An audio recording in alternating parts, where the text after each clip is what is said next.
मैं राहुल नागपाल और आप देख रहे हैं सोशल मीडिया। हम लोग हैं गाजीपुर बॉर्डर पर। जैसा कि आपको मालूम है कि गाजीपुर बॉर्डर पर किसान आंदोलन चल रहा है। आज मैं आपको एक ऐसे नौजवान साथी से मिलवाना चाहता हूं जो नौजवान इस देश के उन नौजवानों के लिए सीख है जो रात के अंधेरे में कहीं ना कहीं जाकर के बहुजन महापुरुषों की मूर्ति तोड़ाते हैं और किनके बहकावे में और क्यों तोड़ाते हैं ये विचारणीय प्रश्न है। लेकिन हमारे साथ वंश चौधरी हैं, मात्र 17 साल के और 11वीं क्लास के स्टूडेंट हैं। उनसे पूछते हैं कि उनका राम छोटू राम, एक उन्होंने सवाल किया कि मेरा राम छोटू राम।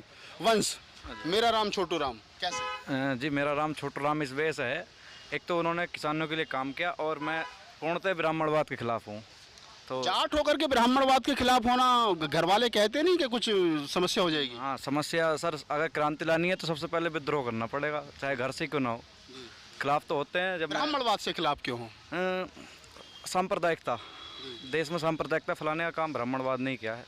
हाँ, तो इसके मैं सख्त खिलाफ हूँ। ब्राह्मण डॉक्टर अम्बेडकर सर छोटू राम दोनों बहुत अच्छे दोस्त थे। हाँ जी। जब डॉक्टर अम्बेडकर से पूछा गया कि आप में और छोटू राम में क्या समानता है तो डॉक्टर अम्बेडकर ने मुस्कुराते हुए कहा कि वो हुक्का पीते, मैं हुक्का नहीं पीता।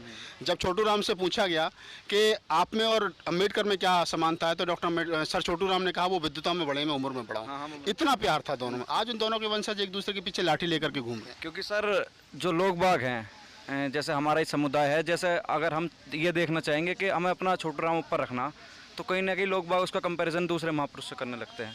तो इस वजह से दोनों में दरारें पैदा हुई और लोग जैसा देखना चाहे वैसे ही बढ़ता चला गया। इस वजह से दूरियां बढ़ी, बाकी उनमें कोई दूरियां नहीं थी। क्रांति की राह दोनों की। कौन लोग हैं जिन्होंने दूरियां पैदा की? वो तो आप समझ सकते हैं कौन लोग होंगे। बता दीजिए थोड़ा सा। जो घर घर जाके हवन आहुति करते हैं, अधिकतर यही लोग हैं। ब्राह्मणवादी प्रगति से प्रभावित हैं, यही हैं। और कौन? आप हवन आहुति के भी खिलाफ? जी, मैं तो पूर्णतः नास्तिक हूँ।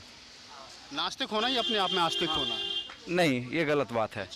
एक तो वो होता है कि एक नास्तिक वो होता है जो आस्थावादी लोगों को गलत बोले, और एक आस्तिक वो है जो नास्तिक लोगों को गलत बोले। तो ये गलत है और इनके बीच का रास्ता होता है वास्तविकता देखना। जो वास्तविकता देखता है वही महान है। मतलब आप नास्तिक हैं, इसका मतलब वास्तविक है? वास्तविकता में विश्वास रखने वाला है। इस देश के अंदर 3% के आसपास जाट समाज रहता है पूरे देश के अंदर। सिखों को लगा करके 3-3.25% है, दोनों को लगा करके। अम्बेडकर से दूरी आज तक बनी हुई है। आप कह रहे हो कि मैं अम्बेडकरवादी भी हूँ, छोटू रामवादी भी हूँ। कैसे अम्बेडकर को परोसोगे साहब? यहाँ तो हमारे चौधरियों के बच्चे रात के अंधेरे में अम्बेडकर की मूर्ति तोड़ जाते हैं। हाँ जी, वो उनकी गलत बात है, बिल्कुल गलत बात है। अगर किसी महापुरुष ने किसी भी मार्ग से देश के लिए कुछ अच्छा किया है तो वो महान ही है हमारे लिए, कोई भी हो। और उन्होंने शिक्षा के क्षेत्र में सबसे बड़ा काम किया है। उन्होंने कहा था कि देश में तुम्हें सब कुछ चीज़ फ्री में मिल जाएगी सिवाय शिक्षा के, क्योंकि अगर तुम्हें शिक्षा मिलेगी तो तुम सरकार से सवाल जवाब करोगे। और कोई भी सरकार नहीं चाहती कि तुमसे नीचे वाला तबका वो पढ़े लिखे। या एक भाई ने बताया था कि अगर सरकार मजबूत होगी तो प्रजा गरीब होगी, और प्रजा गरीब होगी तो सरकार मजबूत होगी। तो सरकार कभी नहीं चाहती कि छोटा तबका मजबूत हो। ये बात। छोटा तबका बोले तो कौन? छोटा तबका किसान मजदूर, और उस पर शासन करने के लिए सांप्रदायिकता का सहारा लिया जाता है। इतनी छोटी सी उम्र में इतनी सारी बातें लाते कहाँ से, सीखते कहाँ से? पढ़ाता कौन टीचर है? एक भाई है मोहित भाई, उनके पहले तो मैं सबसे पहले भगत सिंह बात, जैसे आज जब मैंने पहले बताया, लोग जिसे जैसा देखना चाहते हैं वैसे ही उसके आगे प्रकट होता है वो। मैं भगत सिंह पढ़ा, एक ही पक्ष पढ़ा, तो मुझे गांधीवाद विरोध में था मैं। वो जो कहानी अक्सर जो कम भगत सिंह को पढ़ते हैं वो गांधी विरोधी हो जाते हैं। जो ज़्यादा भगत सिंह को पढ़ते हैं, हाँ। तो ऐसा कुछ नहीं था कि उनमें दूरियां थी। फिर मैं एक दिन ऐसे ही डिबेट कर रहा था बड़े भाई से, उन्होंने बताया कि भाई तू पहले पढ़, दोनों में समान। कभी व्यक्तिगत रूप से भगत सिंह ने ये पेश नहीं किया कि मैं गांधी विरोधी, हाँ गांधी विरोधी या मैं अहिंसा चाहता हूँ देश में। उन्होंने कहा था कि क्रांति विचारों की है। तो यही बात है। फिर मैंने दोनों के बारे में पढ़ा तो लगभग समानताएँ हैं दोनों में। गांधी, अम्बेडकर, छोटू राम, भगत सिंह जी, चारों को कैसे देखते हो? चारों को ऐसे देखा जा सकता है कि एक मंजिल पर पहुंचना है और रास्ते अलग अलग हैं, बाकी पहुंचना एक ही मंजिल पर था उन्हें। और कुछ पहुंचे, कुछ बीच में ही बलिदान दे गए। तो सबको समान श्रेणी में रख कर देखता हूँ मैं तो। हाँ जी। इस देश के अंदर जो सामंतवादी परंपराएं हैं, जो क्या नाम है, दूसरा हम कहें ब्राह्मणवादी, जो आपने स्टार्टिंग में कहा कि मैं ब्राह्मणवाद के घोर विरोधी हूँ, कैसे इनसे छुटकारा कैसे मिलेगा? रास्ता कोई सोचा है? मतलब कैसे इससे देश को मुक्त किया जा सकता है? जी, सबसे पहले शिक्षा। और अम्बेडकर ने कहा था शिक्षा वो शेरनी का दूध है, जो पिएगा वो दहाड़ेगा। जी, बस। शिक्षा तो बहुत महंगी हो गई, अब तो 20 लाख में तो बीटेक होती है, कहाँ से? मैंने कहा सर, सरकार कुछ भी सब कुछ चीज़ फ्री में दे देगी, शिक्षा नहीं देगी।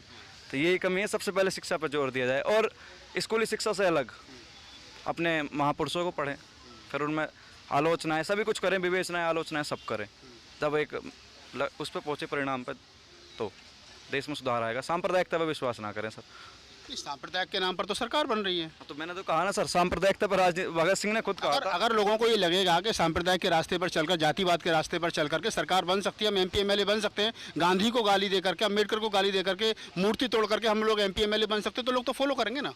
हाँ सर करेंगे, तो वो उनकी गलत बात है, फिर देश का विकास नहीं होगा सर। किसी जाति विशेष से या किसी विशेष धर्म का विकास होने से देश का विकास नहीं होगा। देश का विकास अगर करना है तो सबको मिलकर आगे चलना होगा। देश की आज़ादी में भी किसी एक बहुत जाति विशेष का हाथ नहीं है, सभी ने किया, सभी का योगदान। इस देश के नौजवानों को वंश चौधरी क्या कहना चाहेंगे? जुड़ो, लड़ो और जीतो। जुड़ो, लड़ो और जीतो। मैं अपने तमाम दर्शकों को ये बताता चलूँ, डॉक्टर अम्बेडकर की कोटेशन है, शिक्षित बनो, संगठित रहो, संघर्ष करो। वही बात वंश चौधरी ने दूसरे तरीके से अपनी भाषा में कही। वंश, चलते चलते आखिरी सवाल, आप 17 साल के हो, भविष्य में क्या बनना चाहते हैं? भविष्य में सर जो भी मैं करूं मेरे देश के लिए हो, मैं ये चाहता हूं बस। देश के लिए हो, जो भी मैं करूं वो देश के लिए हो। क्या करना चाहते हो? यही तो मैं पूछ रहा हूँ कि करना क्या चाहते हो? मैं इस पूरी शासन व्यवस्था को पलटना चाहता हूँ। पूरी शासन व्यवस्था को पलटना चाहते हो, तो ये बड़ी बात है। 17 साल की उम्र में इतना जज्बा कि आप पूरी शासन व्यवस्था को बदलना चाहते हो। कोई रास्ता सोचा है बनने के? कौन सा रास्ते, किस रास्ते से आप जाएंगे? राह बन जाएंगे सर, मंजिल देख ली है, अभी राह बनानी है। चलिए, तो आप थे वंश चौधरी। मैंने जैसा स्टार्टिंग में कहा कि जाट परिवार से आते हैं और जाटों को फ़क्र होना चाहिए कि उनके बीच में भी, पहले हम 2-4 नाम लेते थे, मैं अक्सर जाट कम्युनिटी में मनोज दुहान और आर.के. चौधरी और 3-4 लोग थे जो इस मूवमेंट पर काम कर रहे थे, लेकिन अब नए बच्चे आ रहे हैं। ये सोचना चाहिए कि जो लोग रात के अंधेरे में डॉक्टर अम्बेडकर की मूर्ति तोड़ी आते हैं, जो लोग दूसरे पक्ष के लोग सर छोटू राम को भला बुरा कहते हैं, उनको समझना चाहिए कि हमारे महापुरुषों की विचारधारा एक थी और उन्होंने स्टार्टिंग में कहा कि मैं शासन व्यवस्था को बदलना चाहता हूँ, यानी पलटना चाहता हूँ। एक किताब का जिक्र मैं यहाँ करना चाहूँगा, किताब है annihilation of the caste, doctor Ambedkar की जाति का बीजनाश नामक की किताब है। एक किताब को पढ़ करके काशीराम ने नौकरी छोड़ दी थी और इस देश में 85% बहुजन समाज को सत्ता में स्थापित करने का सपना देखा था। शायद उस समय उनकी उम्र 40 साल या 35 साल रही होगी, वंश की उम्र अभी 17 साल है, वो भी एक सपना देख रहे हैं। हमारी शुभकामनाएं उनके साथ हैं कि वो अपने सपने में साकार हों और कामयाब हों और शायद एक मिसाल इस देश के लिए बन सकें कि उस समाज में पैदा होने वाला व्यक्ति जिसके लिए कहा जाता है कि पढ़ते नहीं हैं, पढ़ते हैं तो 10वीं 12वीं तक पढ़ते हैं, पुलिस और फोर्स तक जाने के लिए पढ़ते हैं, पीएचडी जिस दिन करने लगेंगे उस दिन शायद सोच बदल जाएगी। लेकिन 17 साल का बच्चा, इतनी बड़ी सोच, हमारी शुभकामना उनके साथ है। मैं Rahul Nagpal, Ghazipur border, cameraman CL बौद्ध के साथ में।